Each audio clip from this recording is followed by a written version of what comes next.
বন্ধুরা, আজকে দুটো নিরামিষ রেসিপি নিয়ে আসলাম।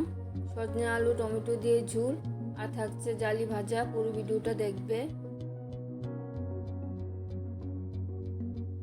সজনে আলু কেটে নিয়েছি, টমেটোটা কেটে নেব, সবগুলি ধুয়ে নেব।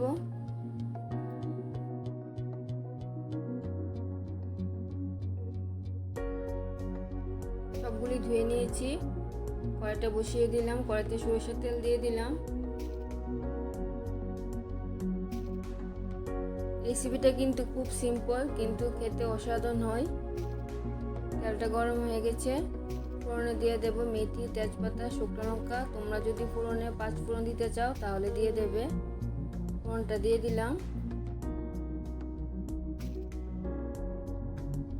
ফোড়নটা ভাজা হয়ে গেছে, আলুগুলি দিয়ে দিলাম। হলুদ দিয়ে আলুটা ভেজে নেব।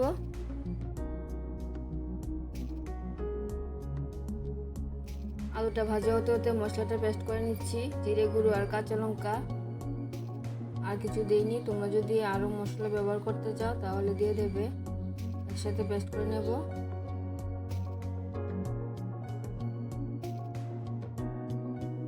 আলুটা কিছুটা ভাজা হয়ে গেছে, মশলাটা দিয়ে দিলাম। মশলাটা আলুটার সাথে কষিয়ে নেব।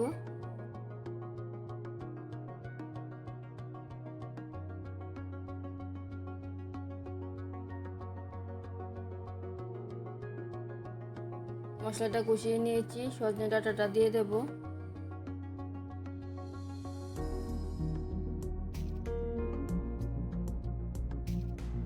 সজনে ডাঁটাটা দিয়ে দিলাম।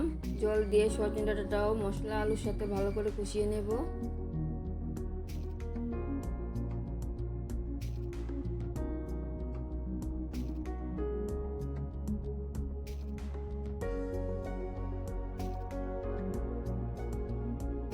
সজনে ডাঁটাগুলিও কষিয়ে নিয়েছি, টমেটোগুলি কেটে নিয়েছি, টমেটোটা দিয়ে দেব।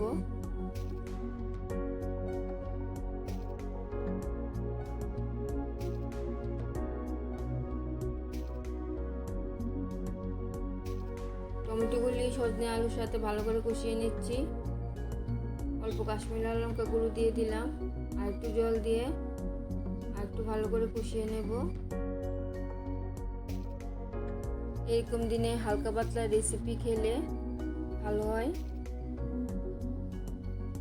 ভালো করে কষিয়ে নিচ্ছি। কষানো হয়ে গেছে, লবণটা দিয়ে দিলাম।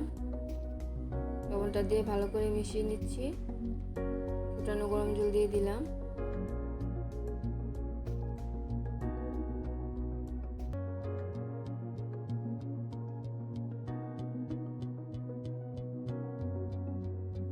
সবকিছু ভালো করে সিদ্ধ করে নেব। ঝোলে আর একটু লবণ লাগলো, দিয়ে দিলাম।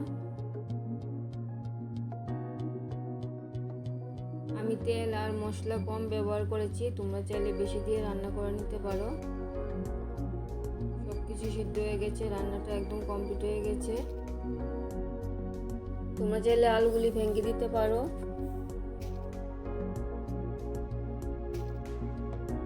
সজনে আলু টমেটোর পাতলা ঝোল একদম কমপ্লিট হয়ে গেছে। তোমরা চাইলে ডালের বড়া দিয়ে বানিয়ে নিতে পারো।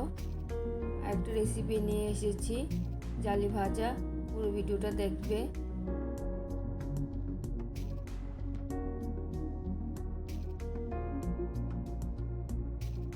একটা জালি নিয়ে নিলাম, জালিটা ধুয়ে নিয়েছি, জালিটা কেটে নেব। এরকম সাইজে কেটে নিয়েছি। তোমরা যেরকম সাইজে কেটে নিতে চাও কেটে নেবে। জালিগুলি আবার ধুয়ে নেব। জালিটা ধুয়ে নিয়েছি, জলটা ঝরিয়ে রেখেছি। কিচি দিয়ে জালিটা ভাজা বানাবো। নিয়ে নিলাম চালের গুঁড়ো নিয়েছি, ময়দা, কর্নফ্লাওয়ার, লবণ, হলুদ, কাশ্মীরি লাল লঙ্কা গুঁড়ো, কালো জিরে আর একটা কাঁচা লঙ্কা। সবগুলো ভালো করে গুলে নেব। চিনিটা দিতে ভুলে গেছিলাম, চিনিটা দিয়ে দেবে। এরকম গাঢ় করে গুলে নিয়েছি। আর চিনিটা দেওয়ার সময় সামান্য চিনি দেবে, বেশি দেবে না। কড়াইয়ের মধ্যে তেলটা দিয়ে দিলাম।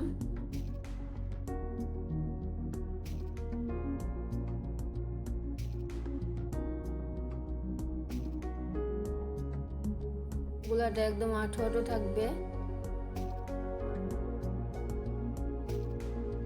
জালিগুলি কুলার মধ্যে দিয়ে দিলাম। তোমরা যদি চাও জালিটার মধ্যে হলুদ আর কাশ্মীরি লঙ্কা মাখিয়ে নিতে, তাহলে মাখিয়ে নিতে পারো। এভাবে দু পিঠে লাগিয়ে দিয়ে তেলের মধ্যে দিয়ে দিলাম। এভাবে মিডিয়াম আঁচে জালিগুলি ভেজে নিতে হবে, না হলে সিদ্ধ হবে না। আমি একটু ভারী করে কেটে নিয়েছি, তোমরা আরও পাতলা করে কেটে নিতে চাইলে কেটে নেবে। উল্টে পাল্টে জালিগুলি ভেজে নিচ্ছি।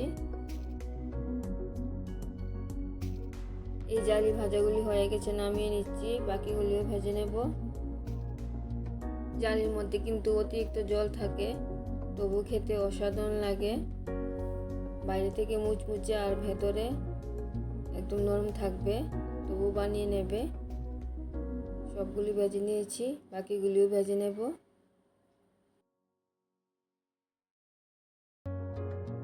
বাকিগুলিও ভেজে নিচ্ছি। এগুলিও ভাজা হয়ে গেছে। নেক্সট ভিডিওতে আবার দেখা হচ্ছে। সবাই ভালো থাকবেন, সুস্থ থাকবেন। ধন্যবাদ সবাইকে।